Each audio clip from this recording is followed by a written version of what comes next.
Buenas tardes.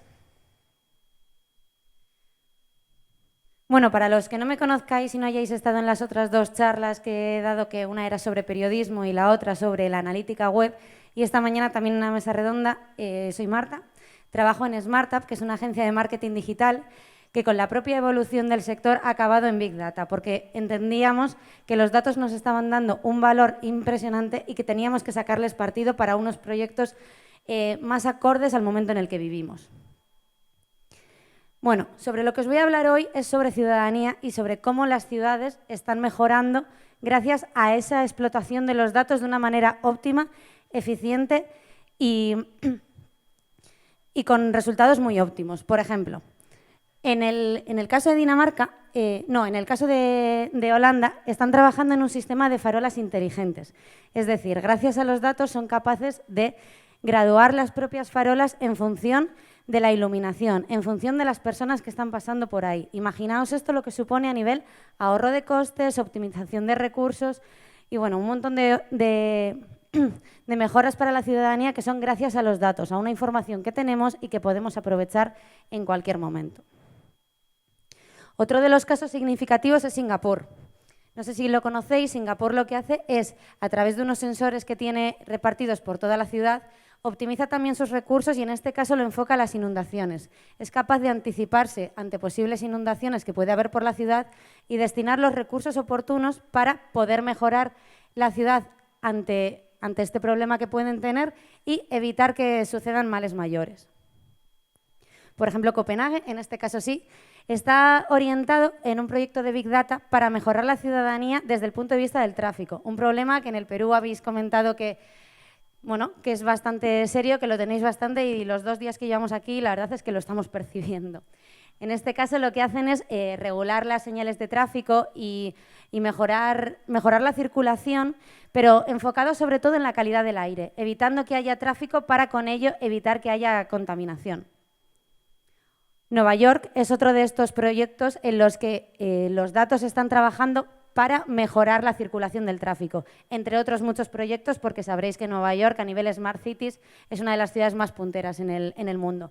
En este caso, están aprovechando todo el conocimiento que estamos dando a través de nuestros smartphones con personas que estamos conectadas para saber cómo va la circulación y poder reorientar y redistribuir los vehículos a lo largo de la ciudad y evitar estos atascos y evitar que pasemos tiempo en los coches con lo que ello supone, que supone pues, más contaminación, más estrés y, en definitiva, una ciudad menos adaptada.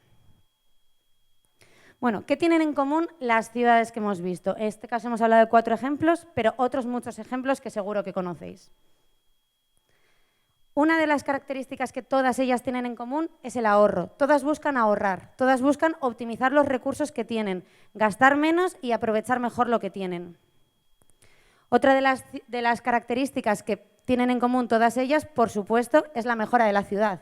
Y para eso estamos, ¿no? Para hacer que los ciudadanos que viven en esas ciudades vivan mejor, tengan menos atascos, tengan menos contaminación y sea mucho más accesible para ellos la vida en esa ciudad. Hablamos también de innovación. Todos ellos aprovechan la tecnología y los recursos para mejorar la ciudad. Y en ello no faltan, como no podía ser de otra forma, los datos, ¿no? Cómo aprovechan estos datos para poder mejorar la ciudad a través de proyectos de Big Data. Bueno, en este punto de lo que yo os voy a hablar ahora, si estuvisteis ayer en la charla de periodismo os sonará este mapa, porque vengo a contaros un poco lo mismo. Bueno, aunque ahora estemos en Perú, yo vengo del norte de España, de una región que se llama Euskadi, el País Vasco, como otros muchos ponentes que estamos hoy aquí. Y concretamente en el País Vasco hay una ciudad que se llama San Sebastián, que si por algo es conocida es por su playa, que es La Concha, y si no la conocéis os invito de verdad a visitarla porque es una auténtica pasada. También por la Tamborrada, que es una de sus fiestas más importantes, donde veréis que cocineros y personas del ejército se ponen a tocar el tambor durante 24 horas sin parar en una fiesta interminable. Y por último, el Cinemaldi, que es nuestro festival de cine internacional, que este año está en su edición número 67 y que Penélope Cruz es la galardonada este año con un premio muy especial. En este proyecto en el que nos enfrentamos, nos sentamos con el Ayuntamiento de Donosti. Donosti es en euskera, en castellano San Sebastián, pero viene a ser lo mismo. Se sentaron con nosotros y nos dijeron, queremos ser una Smart City, queremos ser una ciudad moderna, queremos mejorar la ciudadanía y queremos aprovechar los datos. ¿Por dónde podemos empezar?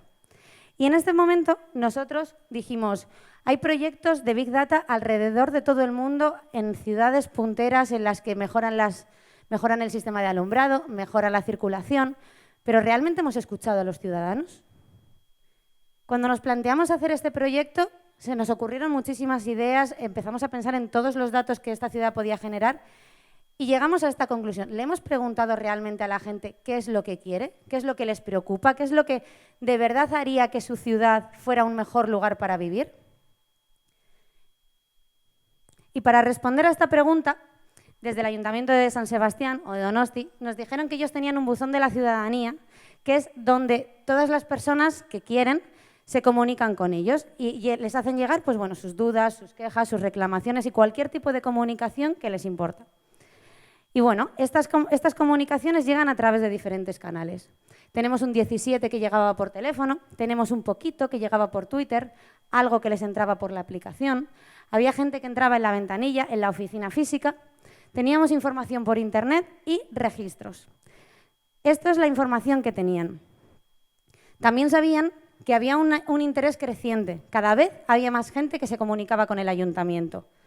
Y sabían más o menos las temáticas o lo que motivaba a todas estas personas a comunicarse con el ayuntamiento. Había consultas, había información pública, había quejas, había reclamaciones, había sugerencias. Pero esto era todo lo que el Ayuntamiento de San Sebastián sabía. Sabía que hay 15.581 personas que hace un par de años se habían comunicado con ellos para transmitirles un mensaje y que esas consultas se habían resuelto o no. Pero más allá de eso no habían llegado a realizar ningún tipo de análisis ni a extraer la información que podía haber detrás de todos estos mensajes, esas motivaciones. Bueno, en ese punto empezamos en un proyecto de procesamiento de lenguaje natural para intentar entender qué había detrás de todos esos mensajes, es decir, ir un poquito más allá de todas estas estadísticas que nos decía que había quejas, que había reclamaciones y que no sabíamos hasta qué punto eso podía realmente ser de interés para la ciudad. Y en el análisis de procesamiento del lenguaje natural que hicimos, extraímos que había 19 temáticas que destacaban por encima de todas las demás. En este caso, por ejemplo, he puesto el caso de los contenedores. Detectamos que había muchas conversaciones relacionadas con los propios contenedores. Y veis que también eso es una temática que iba al alza. Bueno, lo primero que hicimos fue hacer un análisis exploratorio del texto. ¿Esto qué es? Extrajimos cuáles eran las palabras que se repetían más en todos estos mensajes, que como veis, como hemos visto antes, venían desde diferentes canales. No se ve muy bien, pero la primera obviamente es contenedor, que era la temática a la que nos referimos, pero detrás había otras como basura, calle, orgánico. Bueno, ya nos iban dando algunas pistas, pero de momento hasta donde hemos llegado era al análisis exploratorio del texto. Además, hicimos un estudio por bigramas, es decir, qué palabras estaban relacionadas. ¿Y cómo veíamos esto? Por la cercanía o lejanía que había en todos los mensajes. Es decir, esto nos podía dar unas primeras pistas de cuando se usa una palabra muy cerca de otra, si detrás de ello había un mensaje o no. Pero empezamos a ver las relaciones y vimos que, por ejemplo, en esta parte de aquí había muchísimas relaciones. Y aquí vemos muchísima conversación que une abre con orgánico. Igual eso nos habla de los contenedores orgánicos, que tal vez no se abran bien, tal vez sí, tal vez haya algún problema con el sistema. Empezamos a ver las primeras metadescripciones que había detrás de todos estos mensajes. Y también empezamos a ver un poco cómo era la tendencia en cada una de estas 19 temáticas a lo largo del tiempo. Y también para ver si había algún tipo de estacionalidad o algo que afectara a los mensajes. Por ejemplo, en el caso de los contenedores, detectamos que en el mes 5 y 6 de todos los años los mensajes aumentaban. Casualmente cuando empieza a hacer calor. Y cuando los contenedores, pues tal vez puede que nos empiecen a molestar más, al menos a nivel de los olores. Bueno, y con todo esto empezamos a detectar topic por topic los diferentes mensajes que iba a haber para poder llegar a agruparlos. Es decir, dentro de toda la agrupación de la temática contenedores, que es en la que estamos trabajando ahora mismo, veíamos cuáles eran las palabras y cuál era la que más aparecía y cómo de relacionadas estaban entre todas ellas. Esto nos permitió hacer análisis predictivos, es decir, esto nos permitió adelantarnos a saber cuándo iban a llegar los mensajes y poder tomar diferentes medidas. Esto es, en algunos casos había algunos problemas que el ayuntamiento podía solucionar, porque eran casos muy concretos. Estábamos detectando que había problemas, por ejemplo, con los olores, con algún tipo de contenedores en concreto. Ahí tenemos una pista de por dónde podemos mejorar. Pero había otros casos que era muy llamativo, que el problema ya no era tanto los contenedores, que es el ejemplo que estoy poniendo, sino la propia comunicación del ayuntamiento.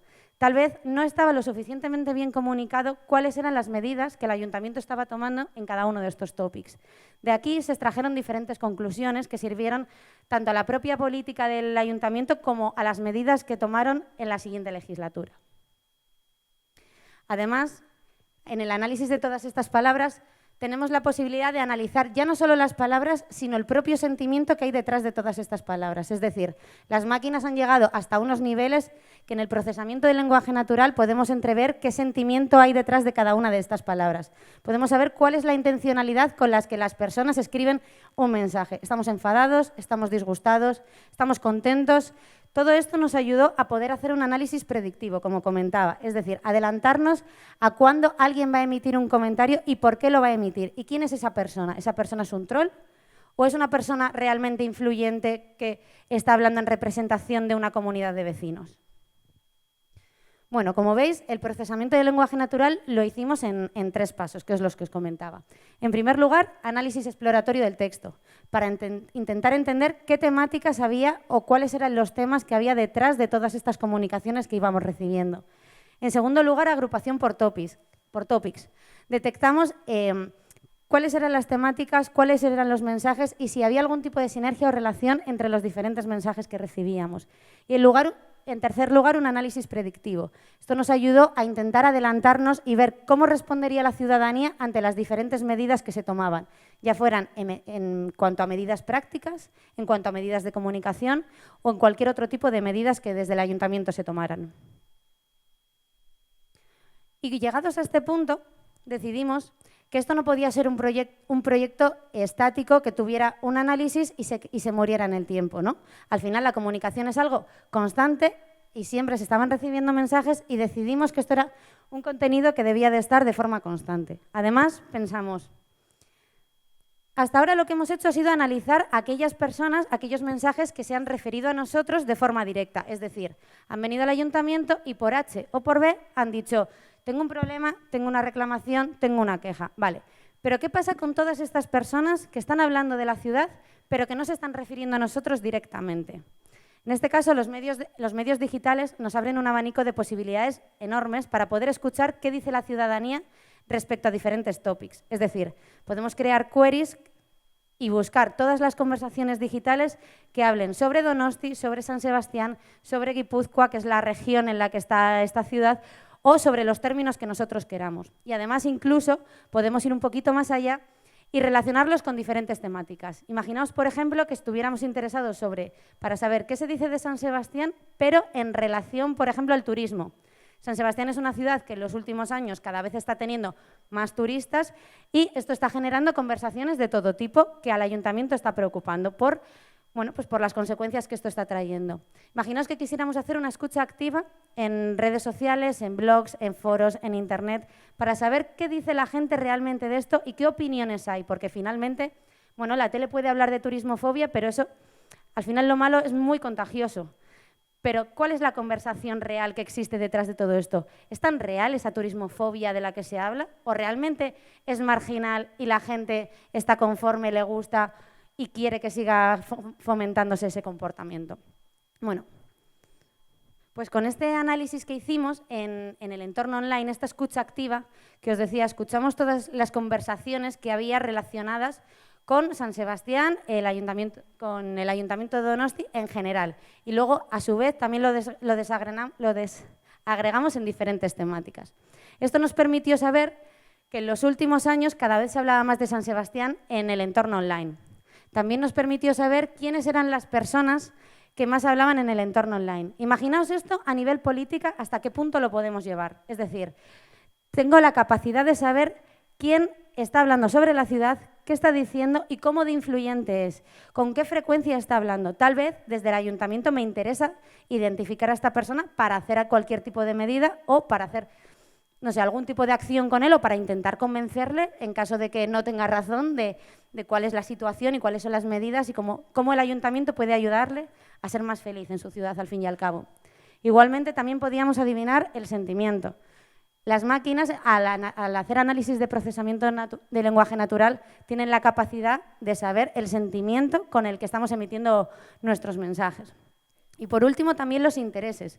Ya no es que estemos detectando las conversaciones, sino que estamos solo, además, detectando qué promueve a esa gente, qué motiva a esa gente en su día a día. Estamos detectando perfiles, estamos detectando que las personas, por ejemplo, con intereses en lectura, publican más sobre San Sebastián relacionada con temáticas de exposiciones y están hablando a favor o en contra o con la motivación que sea. Además, se introdujo un nuevo elemento. Pensamos que ya que habíamos aprendido tanto y que seguíamos aprendiendo de nuestros ciudadanos, ¿por qué no íbamos más allá y activábamos un bot? Es decir, que tuviéramos la capacidad de responderle en tiempo real con un bot a todas esas dudas, quejas y reclamaciones que el usuario estaba teniendo. Esto nos permitía, por un lado, ser más ágiles, por otro lado, optimizar recursos económicos y, por otro, también, bueno, pues integrar más información y nutrir y aprender cada vez más de todos estos mensajes que estábamos recibiendo. Bueno, llegados a este punto, en el entorno de Big Data y de las Smart Cities, como veis, hay muchísimos proyectos que hemos visto alrededor de todo el mundo y San Sebastián es solo un ejemplo de ello. Hemos estado hablando también, Íñigo nos ha estado contando las cosas que se están haciendo en Bilbao y seguro que estáis familiarizados con otros muchos proyectos que hay alrededor del mundo. En este punto, ¿existe algún límite? ¿Tenemos algún límite en cuanto a las Smart Cities? Pues probablemente sí. Pero yo creo que el límite realmente es el cielo y que tenemos que seguir trabajando para mejorar las ciudades porque ya que lo tenemos a nuestra disposición, hagamos lo posible para tener unas ciudades mejores y vivir más felices, que en eso consiste. Muchas gracias.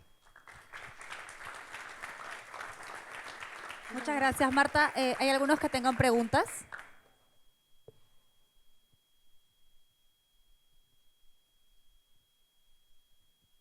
Hola, Marta. Buenas tardes. Hola, Marta. ¿qué tal? César por aquí. ¿Cómo Encantada. estás? Gracias por tu ponencia, súper interesante. Bueno, trasladándola, digamos, hacia digamos, diversos escenarios, ¿no? En este caso has hablado de las ciudades. Me enfoco en la parte del modelo predictivo que finalmente fue el resultado, ¿no?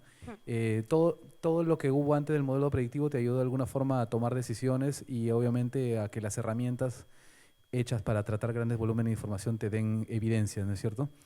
Luego el modelo predictivo finalmente lo tenías y te entendí que lo empezaron a usar o a consumir para poder prevenir ciertos eventos, ¿no? Y obviamente creo que se dieron, te entendí eso, y que hubo también una participación también operativa, ¿no? Porque no todo es que lo resuelve simplemente va a haber esto, sino que probablemente debe ser alguna estrategia operacional. Probablemente la gente no está limpiando bien los contenedores, ¿no? Y por eso es que me imagino se están evidenciando posibles molestias, ¿no? En el modelo. Entonces, cuéntame un poco de ese tema del consumo, a través de dónde lo consumían, cómo es que lo consumían. Finalmente, ustedes son una agencia, ¿no? Que desarrolló esto y quiénes los están consumiendo, a través de dónde. ¿Qué sabes más o menos de eso? Gracias. Vale, en este caso nosotros, como bien dices, ayudamos al ayuntamiento a que tuviera este modelo predictivo y a que pudiera analizar los mensajes y ver qué temáticas había más allá de unas conversaciones que antes, como veíais, se quedaban en estadísticas. Pero ayudamos al ayuntamiento, pero el ayuntamiento al final no se puede quedar simplemente con el dato teórico de pues hay mucha gente hablando de parques, ya. Pero eso hay que llevarlo a nivel práctico. ¿De qué nos sirve que haya conversaciones relacionadas? Hemos visto el caso de los contenedores, pero podríamos hablar, por ejemplo, sobre los parques, que es un poquito más ambiguo, ¿no? Los parques están hablando de forma positiva, de forma negativa. ¿Qué les preocupa? ¿Qué no les preocupa? Es la seguridad, es las zonas ajardinadas, no hay suficientes, son los parques infantiles, necesitan techado, no necesitan techado, como decía también Íñigo el otro día. Al final, todas estas conversaciones lo que les ayudaron fue a aterrizarlas en diferentes medidas. En algunos casos eran medidas prácticas, es decir, tenemos que incrementar la seguridad en X zona porque se está detectando que hay miedo, hay inseguridad, por lo que pudiera ser, que no fue el caso. Pero en otros casos también detectamos que era más un problema de comunicación. Había cosas que se estaban haciendo desde el ayuntamiento, pero que no se estaban contando lo suficientemente bien. Y la percepción de la gente era que eso no se estaba realizando. Entonces, bueno, hubo unos casos en los que se realizaron acciones concretas, en otros casos fueron más a nivel de comunicación y en otros casos se determinó que no era lo suficientemente determinante o que los recursos no daban para todas las cosas o no entraba dentro de la estrategia y planificación de la ciudad que existían. Los modelos predictivos lo que nos ayudaban era a prever cómo iba a ser la reacción de la gente ante tales medidas. Al hacer el procesamiento del lenguaje natural y los modelos predictivos en cuanto a sentimiento, teníamos la capacidad de ver si estas medidas iban a generar un buen respaldo o no iban a generar un buen respaldo en este tipo de comunicaciones. No sé si he respondido a tu pregunta. ¿Alguna otra pregunta más?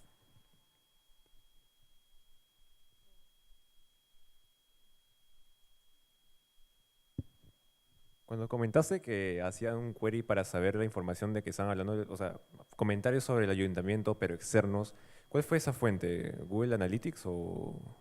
Hay muchísimas herramientas que se pueden utilizar para eso. Una, por poner un ejemplo, es Brandwatch, pero hay muchísimas herramientas que nos sirven para hacer escuchas activas en el entorno online. Y en estas escuchas activas trabajamos en formato de queries, es decir, puedo buscar, quiero extraer todas las conversaciones online, públicas, obviamente. Jamás vamos a entrar a saber algo que se dice en Facebook en un perfil privado.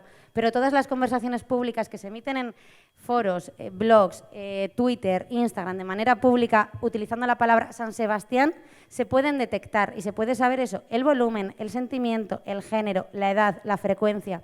Y en este caso estamos hablando de San Sebastián, pero lo podemos limitar cuanto queramos. Por ejemplo, quiero detectar todas las conversaciones sobre San Sebastián y Donosti en un radio de 50 kilómetros de X localización, que sean en castellano y en euskera, y que además estén a menos de 15 palabras de la palabra turista. Entonces, podemos ahondar tanto cuanto queramos en ese tipo de escucha. Sí. ¿Es open source o...? Brandwatch es una herramienta libre para cualquiera. Ya, perfecto. Pero Brandwatch es solo un ejemplo, no os quedéis con Brandwatch. Es un ejemplo por poneros una, pero hay bastantes herramientas de escucha activa. Nada.